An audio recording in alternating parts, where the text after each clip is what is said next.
यूहन्ना अध्याय 5। 38 सालनि जे रोगीअ खे ठीकु करणु। इन घटना जे कुझु वक़्त खां पोइ यीशु यहूदियुनि जे हिकु तहिवार जे मौक़े ते यरूशलेम शहर में वियो। यरूशलेम शहर में रिढुनि वारे दरवाजे जे पासे में हिकु वॾो कुंड हो, जेको इब्रानी भाषा में बैतसैदा चवाइजंदो आहे। उन कुंड जा 5 विरांडा हुआ। उन विरांडनि में ॾाढा ई बीमार, अंधा, लंगड़ा ऐं लकवे जा रोगी इहे कुंड में पाणीअ जे हिलण जे इंतज़ार में पिया हूंदा हुआ, छोके माण्हू ईअं मञींदा हुआ कि परमेश्वर जो कोई स्वर्गदूत हिकु मुक़ररु वक़्त ते उन कुंड में लही करे पाणीअ खे हिलाईंदो आहे ऐं उन पाणीअ जे हिलण खां पोइ जेको बि सभिनीनि खां पहिरियों उन कुंड में लवंदो हो, चाहे उन खे कहिड़े बि क़िस्म जी बीमारी छो न हुजे, उहा ठीकु थी वेंदी हुई। इन्हनि में हिकु माण्हू अहिड़ो हुयो जेको 38 सालनि खां रोगी हो। यीशुअ उन माण्हूअ खे उते लेटियल ॾिठईं ऐं इहो ॼाणे करे कि हे माण्हू चङे वक़्त खां अहिड़ी हालत में आहे। इन ते यीशुअ उन खां पुछईंसि, छा तूं पंहिंजी बीमारीअ मां ठीकु थियणु चाहीं थो? उन यीशुअ खे चयईंसि, हे प्रभु, जॾहिं इन कुंड जो पाणी हिलायो थो वञे त अहिड़ो कोई कोन्हे जेको मूंखे इन कुंड में लाहे, पर जेसिताईं मां उते पहुचां त उन खां पहिरियों ॿियो कोई उन पाणीअ में लही वेंदो आहे। यीशुअ उन खे चयईंसि, उथ, पंहिंजी खट खण ऐं घुम फिर। ओॾीमहिल ई उहो माण्हू ठीकु थी वियो ऐं पंहिंजी खट खणी हलणु चलणु लॻो। उहो सबद जो ॾींहुं हुयो। इन करे यहूदी धर्मगुरू उन माण्हूअ खे जेको ठीकु थी वियो हो ईअं चवणु लॻा, अॼु त सबद जो ॾींहुं आहे, सो नियम जे मुताबिक़ तुंहिंजे लाइ इहो सही कोन्हे कि तूं अॼु खट खणी। उन धर्मगुरुनि खे जवाबु ॾिनई, जंहिं मूंखे ठीकु कयो आहे उन मूंखे चयईं, पंहिंजी खट खण ऐं घुम फिर। धर्मगुरुनि उन खां पुछो, उहो केरु माण्हू आहे जंहिं तोखे चयो खट खण ऐं घुम फिर? पर जेको माण्हू ठीकु थी वियो हो उन खे इहा ख़बर न हुई कि यीशु केरु आहे ऐं उते ॾाढी भीड़ हुजण जे करे यीशु उतां हली वियो हो। कुझु वक़्त खां पोइ इहो माण्हू यीशुअ सां मंदर में मिलियो। यीशुअ उन खे चयईंसि, ॾिस, हाणे तूं पंहिंजे रोग मां ठीकु थी वियो आहीं, सो हाणे वरी पाप न कजांइ, किथे ईअं न थिए कि इन खां बि वॾो संकट तुंहिंजे मथां अची वञे। उन माण्हूअ वञी करे यहूदी धर्मगुरुनि खे ॿुधायईं कि जंहिं मूंखे ठीकु कयो आहे उहो यीशु आहे। इन करे यहूदी धर्मगुरू यीशुअ खे सताइण लॻा, छोके यीशु इहे कम सबद जे ॾींहं ते कंदो हो। पर यीशुअ यहूदी धर्मगुरुनि खे चयईं, मुंहिंजो पिता परमेश्वर अञा ताईं कमु करे रहियो आहे ऐं मां बि कमु कयां थो। इहो ॿुधी इन खां पोइ त यहूदी धर्मगुरू अञा बि वधीक यीशुअ खे मारण जी कोशिश करणु लॻा, छोकी यीशु ख़ाली सबद जे ॾींहं जे नियम खे ई न पियो तोड़े, पर उहो परमेश्वर खे पंहिंजो पिता चई करे पंहिंजे पाण खे परमेश्वर जे बराबरि बि पियो चए। पुट जो अधिकार। यीशुअ उन धर्मगुरुनि खे चयईं, मां तव्हांखे सच सच थो चवां, पुट पाण कुझु नथो करे सघे, पर जेको कुझु उहो पिता परमेश्वर खे कंदे ॾिसे थो उहो ई सभु थो करे, छोकी जेके कम पिता परमेश्वर करे थो, पुट बि उन ई तरीक़े सां उहे कम करे थो, छोकी पिता परमेश्वर पुट सां प्यार कंदो आहे ऐं जेके कम उहो पाण कंदो आहे उहो सभु पुट खे ॾेखारींदो आहे ऐं उहो इन खां बि महान सामर्थी कम पुट खे ॾेखारींदो, ताकि उहे कम ॾिसी करे तव्हां ताजुब कयो। जीअं पिता परमेश्वर मुअलनि खे जीवित कंदो आहे ऐं उन्हनि खे जीवन ॾींदो आहे, उअं ई पुट बि जंहिंखे चाहींदो आहे उन खे जीवित कंदो आहे। इन जे अलावा पिता परमेश्वर पाण कंहिंजो न्याय न कंदो आहे, छोके उन न्याय करण जो अधिकार पुट खे ॾिनो अथईं, जंहिंसां सभु माण्हू जीअं पिता परमेश्वर जो आदर कंदा आहिनि उअं ई पुट जो बि आदर कनि।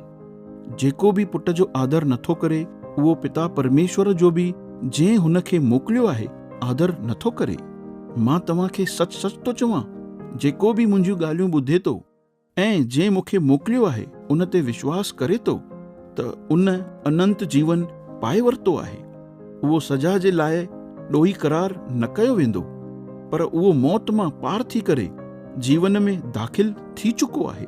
मां तव्हांखे सच सच थो चवां कि उहो वक़्तु अची रहियो आहे, बल्कि अची वियो आहे, जंहिंमें मुहल परमेश्वर जे पुट जी वाणी ॿुधंदा ऐं जेके ॿुधंदा उन्हनि खे अनंत जीवन मिलंदो। छोके जीअं पिता परमेश्वर वटि सभिनीनि खे जीवन ॾियण जी सामर्थ आहे, उहा ई सामर्थ हुन पुट खे बि ॾिनी अथई। पिता परमेश्वर पुट खे न्याय करण जो बि अधिकार ॾिनो अथई, ऐं इहो इन करे छोके उहो माण्हूअ जो पुटु आहे। इन ॻाल्हि ते ताजुब न कयो कि उहो समय अची रहियो आहे जॾहिं उहे सभु जेके क़बरुनि में आहिनि परमेश्वर जे पुट जी वाणी ॿुधी करे जिंदा थी क़बरुनि मां ॿाहिरि निकिरी ईंदा।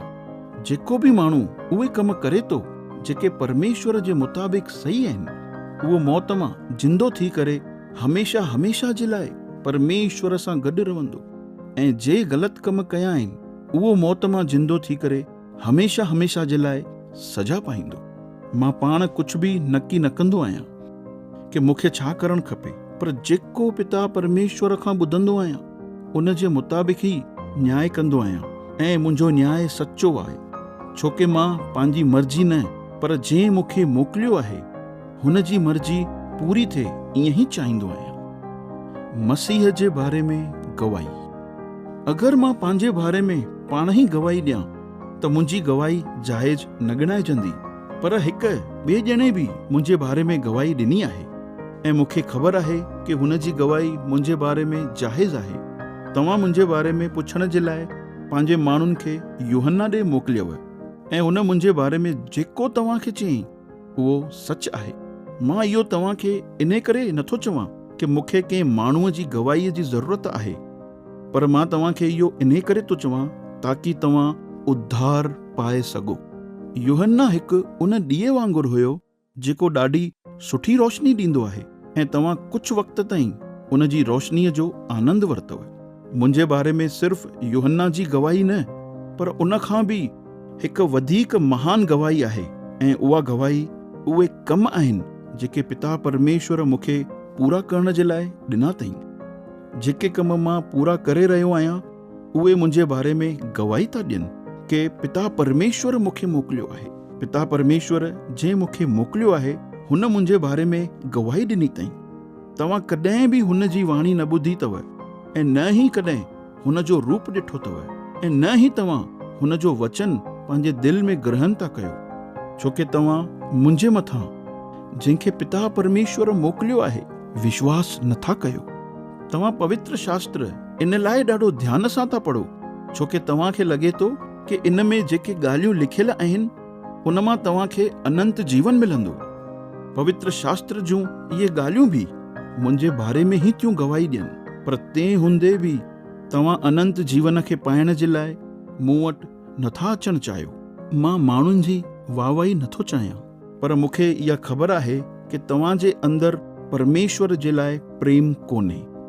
मां पंहिंजे पिता परमेश्वर जे अधिकार सां आयो आहियां, पर तव्हां मूंखे स्वीकार नथा कयो। पर अगरि कोई पंहिंजे ई अधिकार सां थो अचे त तव्हां उन खे स्वीकार कयो था।